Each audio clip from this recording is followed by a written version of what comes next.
This is my reflection for category A. What day of the week will it be after 10,000 days after Wednesday? When trying to understand the solution of this problem, I had to consider the following. 7 days is 1 week, and 10,000 days is 1,428 weeks.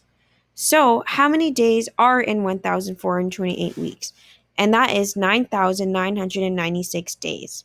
So that means I had 4 more days to complete till I reach 10,000 days. So if we are starting from Wednesday, we need to add 4 more days, count from Wednesday to find the answer. So then that lands on Sunday, meaning the answer is Sunday.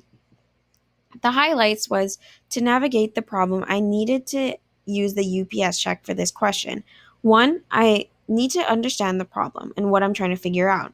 So I needed to figure out what day of the week after 10,000 days had passed from Wednesday and plan how I will solve this problem, which is step 2.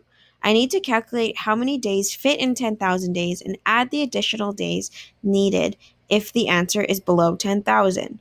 Solve the problem with my plan. And finding the number needed to add to count to 10,000 is uh, what I used to add the number to the initial day, which is Wednesday. And 4, I needed to check if the problem had been solved. So that meant I needed to double check in my calculations if I was correct. The difficulties I found was creating a plan because at first it seemed impossible to find 10,000 days from Wednesday. But after long thought, overcoming these difficulties, I was able to take things one step at a time. So one, I how many days are there in a week? That's what I had to consider at first.